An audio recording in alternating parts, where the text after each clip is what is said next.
On vous souhaite la bienvenue à ériclatour.com. Dans quelques instants, on discute avec le chroniqueur automobile joannais et avocat Jean-François Guay des dernières nouveautés dans le monde de l'automobile, des tendances de l'industrie à l'aube de l'été et de la préparation du guide de l'auto qui, lui, va sortir quelque part fin août, début septembre. Mais d'abord, parlons de développement économique, le rapport annuel, une année exceptionnelle. Il va y avoir un salon de l'emploi également et le conseil économique devient NextDev.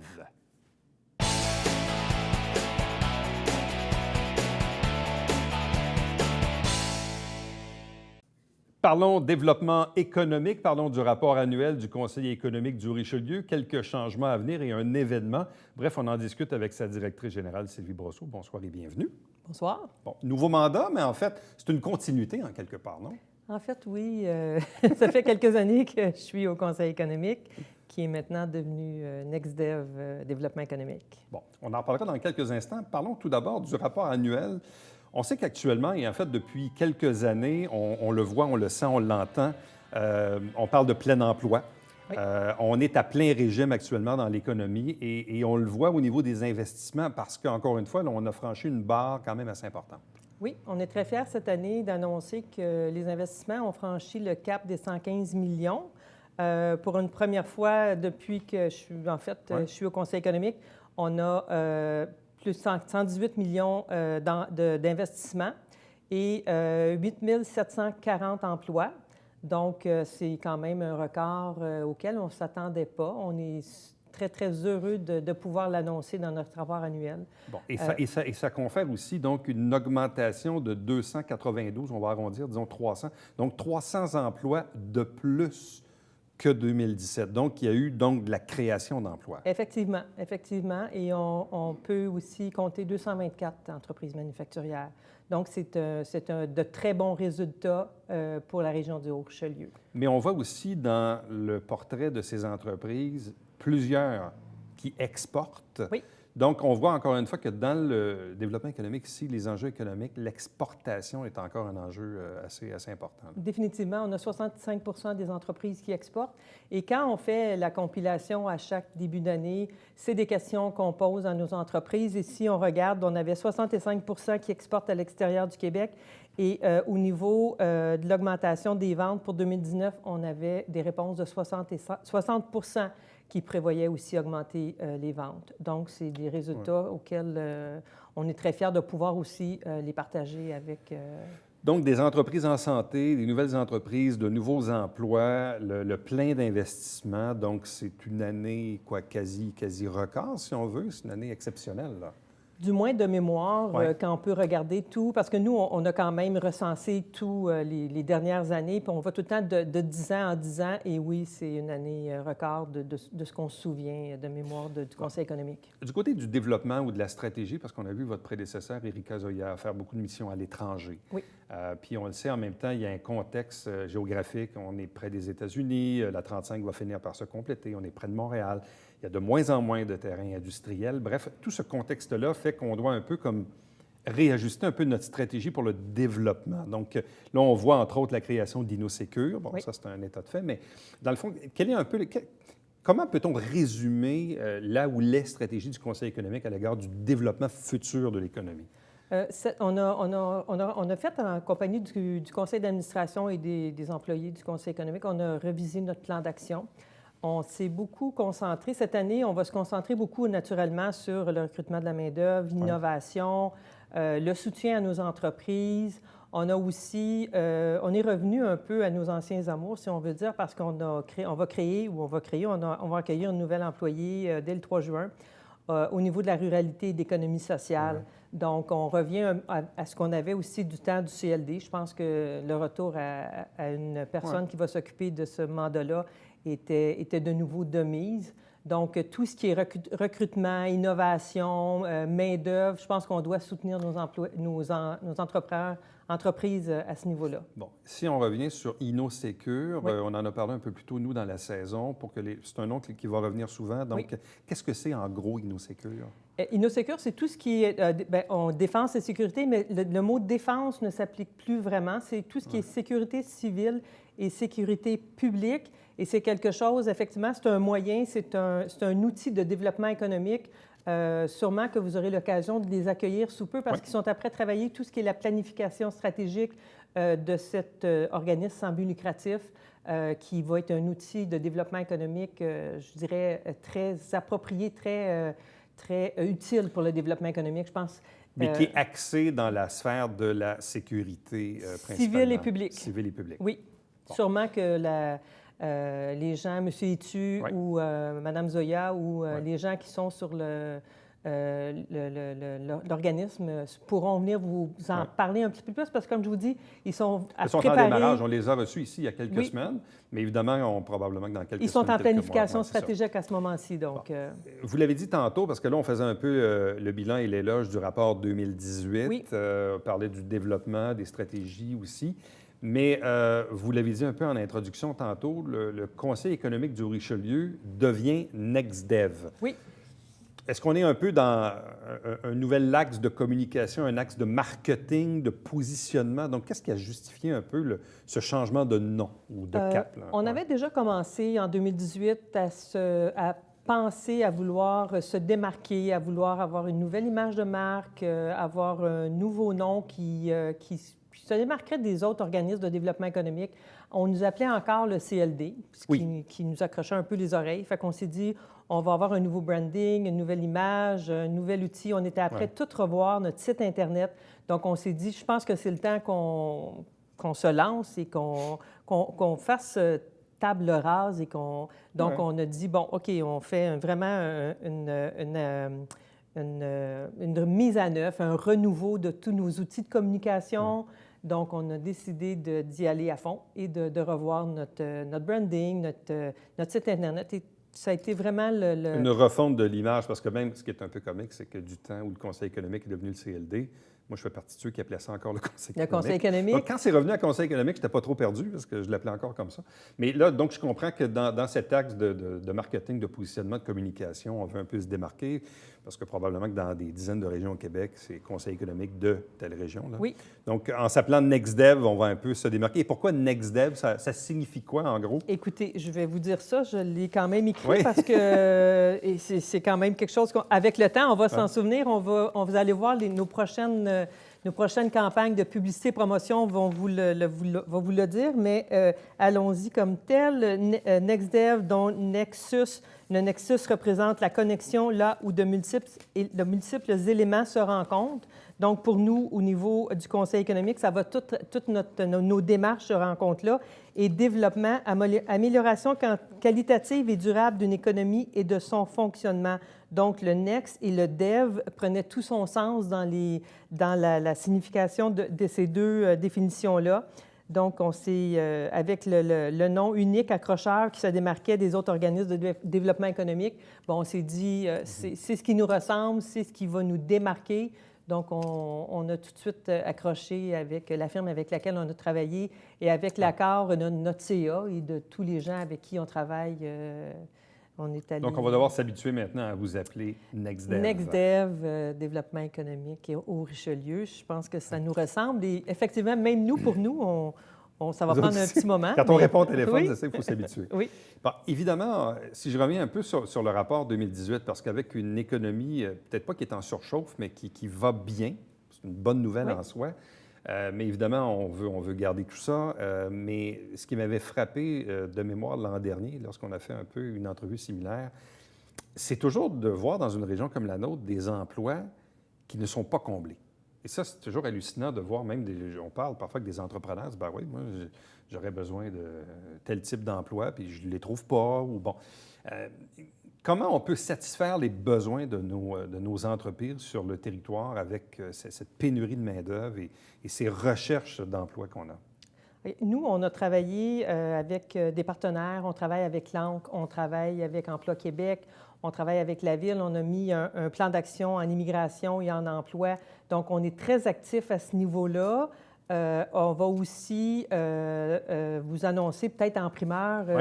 la tenue d'un salon, d'un salon de l'emploi aussi. J'ai parlé avec mes partenaires, donc je peux vous annoncer qu'il y aura la tenue d'une deuxième édition du Salon de l'emploi à Saint-Jean-sur-Richelieu cet automne.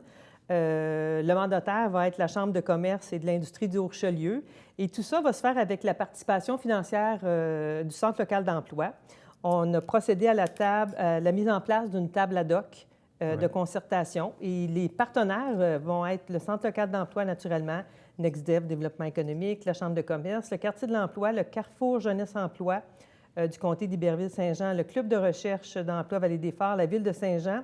Et si vous vous souvenez, la dernière édition avait été un méga succès, si on peut l'appeler comme ça. Il s'était tenu au mois d'octobre 2017 où on avait au Collège militaire et on avait accueilli de mémoire environ 70 entreprises manufacturières. Sauf que là, notre défi va être d'accueillir des chercheurs d'emploi. Oui, mais c'est ça l'affaire, parce que lorsque quelqu'un est en emploi, à moins qu'il soit bien malheureux, là, mais généralement, les gens ne se cherchent pas du travail. Hein, c'est ça qui arrive. Puis même, j'ouvre une anecdote. Bon, je travaille évidemment à Boom, puis parfois aussi, on a des postes à combler. Et récemment, j'avais un poste d'adjointe administrative de disponible. Sur les 25 candidatures reçues, une seule personne était au chômage. Donc, des chômeurs qui appliquent sur les jobs, il y en a de moins en moins. C'est une réalité. Donc, il faut aller les chercher, il faut les attirer, il faut être attractif. Oui. C'est ça, dans le fond, c'est ça le défi. Exactement. Nous, ce qu'on dit aussi, c'est qu'il y a beaucoup de gens qui voyagent pour aller à Montréal. Donc, nous, on veut aussi aller chercher les gens qui sont à la retraite, les gens qui sont au travail à Montréal. Donc, on veut travailler tous ces aspects-là pour garder les gens, pour qu'ils viennent travailler chez nous. Donc, on travaille tous ensemble. On est vraiment tous les partenaires qui ont mis des plans ensemble pour travailler, pour aller vraiment essayer de trouver toutes les solutions, que ce soit avec l'immigration, avec les entreprises aussi. Pour revoir les stratégies. Pour revoir les stratégies, la marque employeur, tous les volets là, des ressources humaines. Donc, la date officielle est à déterminer? Oui, mais quelque part cet automne. Cet automne, on va vous tenir au courant. Il y aura sûrement des gens qui vont venir à l'émission pour vous en donner beaucoup plus d'informations, mais on vous avise que c'est le Salon de l'emploi qui va se tenir avec le Centre local d'emploi et dont le mandataire va être la Chambre de commerce et les partenaires. Donc, Salon de l'emploi à venir cet automne, le Conseil économique qui devient NextDev et une année exceptionnelle avec ce rapport 2018 sur le développement économique. Oui. Bien, merci beaucoup. Ça me fait plaisir. Et bonne chance pour la suite. Merci beaucoup. Restez avec nous au retour. On vous parle un peu des nouveautés et de ce qui se prépare dans l'industrie de l'automobile avec le chroniqueur joannais Jean-François Gay.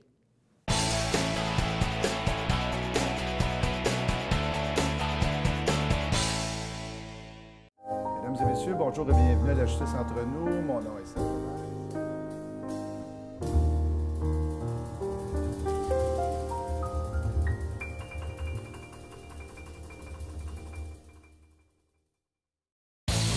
François, cette semaine à Sport Express, on parle de UFC. Oui, avec Charles R. Jourdain et son entraîneur Éric Bertrand. C'est vrai que je suis allé vite, hein? Parce que c'est ton anniversaire qui est rentrant. Happy birthday to you.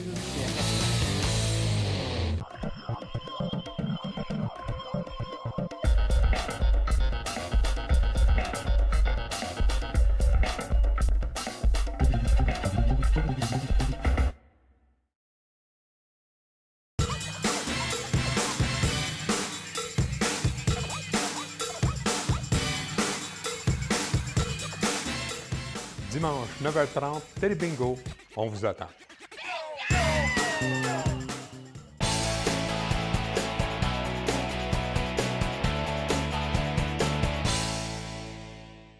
Parlons automobile, parlons du printemps et de l'été, et même à la limite un peu de l'automne qui s'en vient. Quelles sont les tendances de l'industrie? Avec l'avocat et chroniqueur automobile joannais Jean-François Gay. Bonsoir et bienvenue. Bonsoir, Éric.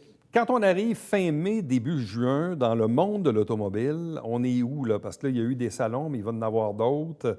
Il y a des nouveautés, il y a des manufacturiers qui, des fois, sortent le 2020 tout de suite. D'autres compagnies, c'était un peu plus tard. Bref, dans la planète automobile, là, le mois de juin, ça veut dire quoi?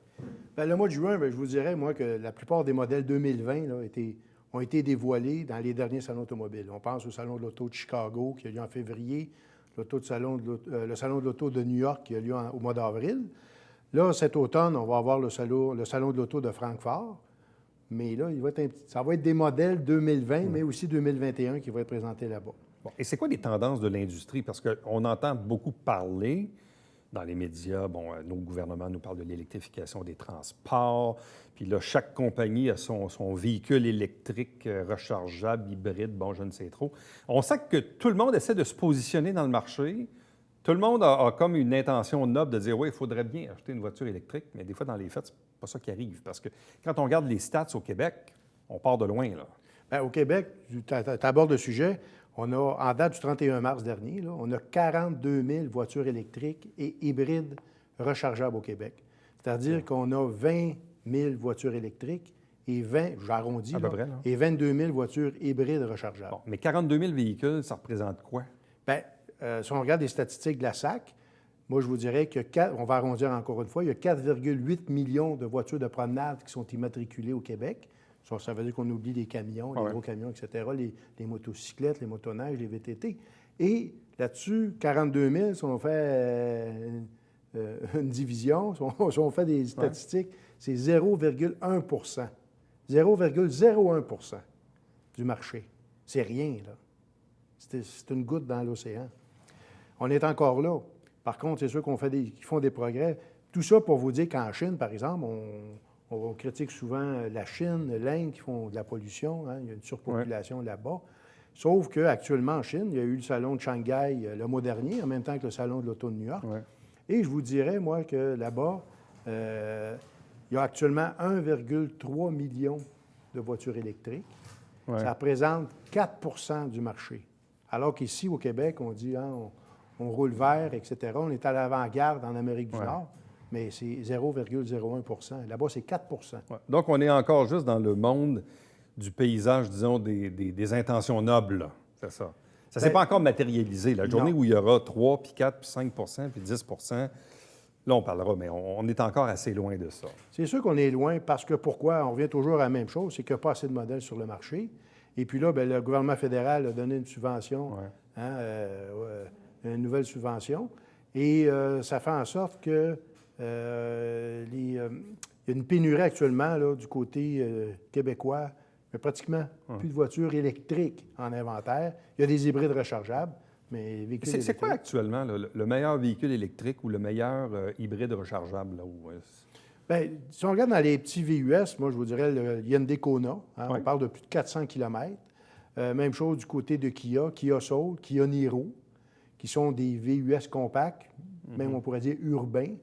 Du côté de Mitsubishi, il ne faut pas négliger quand même le Outlander, PHEV, parce que là, c'est vraiment c'est un VUS là, de taille quand même intéressante, compact. C'est un 5 passagers. Là, à ce moment-là, vous avez une autonomie de 35 km en mode électrique. Tenez une idée, moi, je suis allé à Sherbrooke il y a 2 semaines. J'ai fait un aller-retour. Quand je suis parti de Saint-Jean, la batterie était à plat. Bon. Puis en roulant, j'ai pu recharger la batterie. Aller-retour, j'ai rechargé la batterie au maximum. Donc, quand je suis revenu à Saint-Jean, je me suis mis en mode électrique. Là, j'avais une autonomie d'une 30aine de kilomètres. Donc, quand j'ai roulé en ville, bien, là, je ne prenais aucune goutte d'essence. Bon. Quel est actuellement parce que, bon, chaque guide essaie toujours de dire, bon, bien, nous, la voiture de l'année, c'est une telle, ou Motor Trend, c'est une autre affaire. Bon. Quelle est la voiture de l'année ou la voiture mondiale de l'année, là? Quelle est vraiment la voiture où tout le monde s'entend pour dire que c'est elle, la grande gagnante de l'année? Bien, la voiture mondiale de l'année, à tous les ans, elle est dévoilée au Salon de l'Auto de New York. Et il y a 80 journalistes d'une quinzaine de pays. Eux, ils ont décerné le titre de la voiture de l'année au Jaguar E-Pace. Ah oui? C'est un véhicule Oui, j'en ai vu une l'autre jour, électrique, une voiture qui a une autonomie de 400 km. Cette voiture-là a gagné aussi le titre du design de l'année. Le véhicule. Oui, joli. Oui. Ouais. Et aussi voiture, au niveau de l'environnement, voiture verte de l'année. Ça vient-tu compétitionner Tesla? C'est plus petit que le Tesla, hein? C'est plus petit que le modèle X. Audi a lancé un modèle équivalent qui me semble un petit peu plus gros, c'est le Audi e-tron. e-tron, oui. Lui, c'est un VUS qui se classe, qui est un petit peu plus gros que le Q5 puis plus petit que le Q7. Mais Jaguar, on s'entend que c'est un 4 passagers, puis c'est un VUS coupé. Hein, c'est pas un VUS là, avec beaucoup d'espace intérieur, là, mais il empêche qu'avec 400 km, le luxe, le design, tout ça, c'est un sacré véhicule, mais c'est pas donné.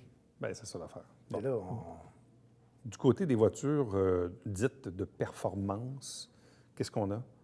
bien, si on parle encore voiture mondiale de l'année, la voiture de performance, encore une fois, les journalistes sont allés dans un marché de niche. C'est une McLaren 720S. Tout le monde a ça. Belle voiture, rivalise avec des Ferrari, des Lamborghini, sauf que ça se vend au-delà de 300 000 Mais outre ça, il y avait quand même des modèles, si on regarde du côté de la voiture mondiale de luxe de l'année, c'est la Audi A7. Encore une fois, c'est pas donné. Puis la petite voiture urbaine de l'année, c'est un véhicule qui n'est plus vendu chez nous.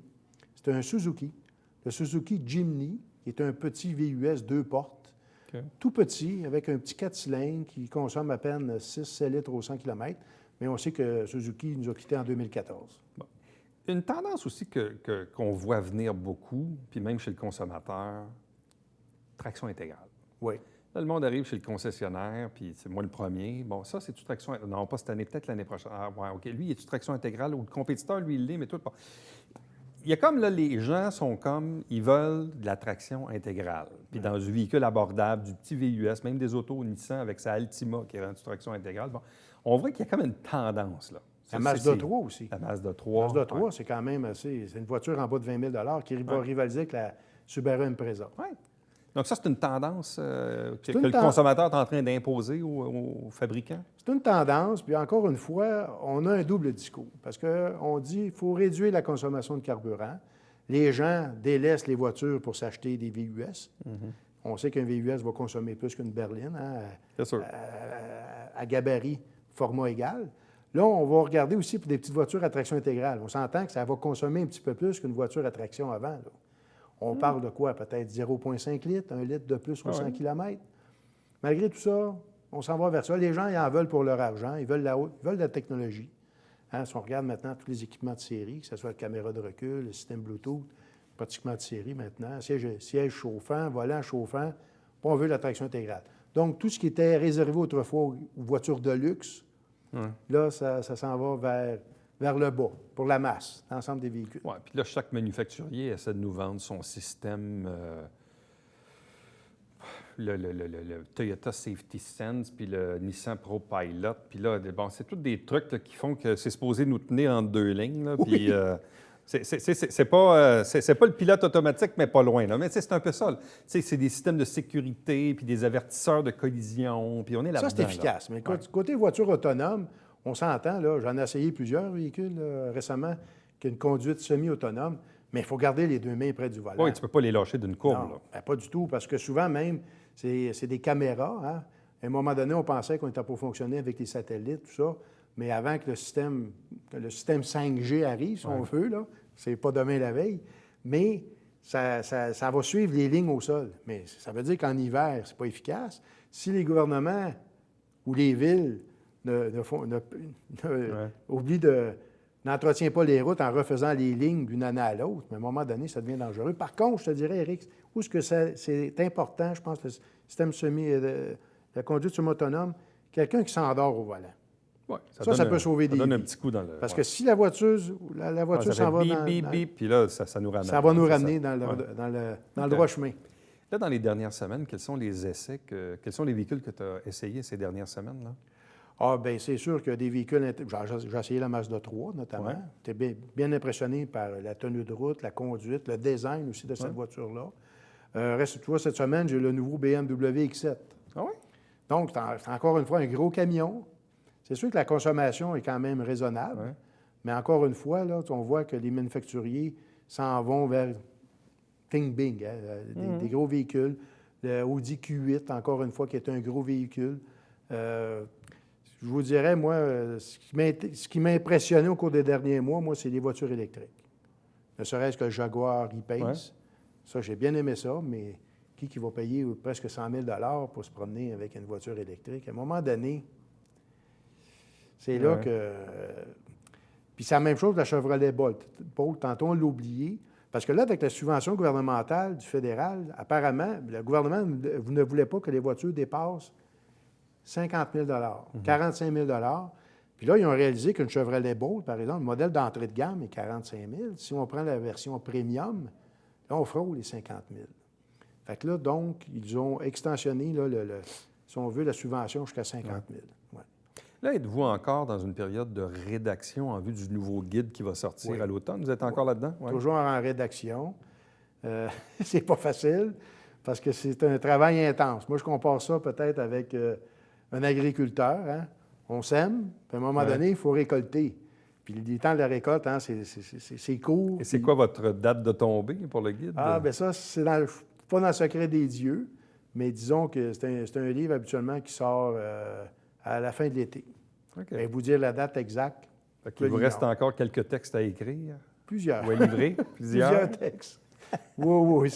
Les nuits sont courtes. OK. Fait que Les là, nuits sont on est là-dedans, là. Ouais. Ben oui, parce que c'est sûr qu'on a beau être productif, mais faire un texte par jour, c'est déjà difficile. D'en faire deux, c'est quasiment impossible.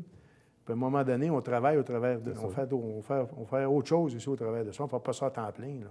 Ouais. Donc, disons que les nuits sont courtes. Bon, mais on va te laisser aller à ta rédaction ce soir. Je ne sais pas, est-ce qu'il y a de la rédaction prévue? Je n'ai pas le choix. Ah, t'as pas le choix. On va travailler Il y a jusqu'à pas le choix. minuit, Ah, c'est bon, facilement. ça. Ouais. Je vais penser à toi quand je vais me coucher. Ben, merci. Lui, il ne se couche pas. Ben, Jean-François, merci beaucoup, puis bon été, bonne continuation. Merci. Reste avec nous. Au retour, on vous présente le Bavière quotidien.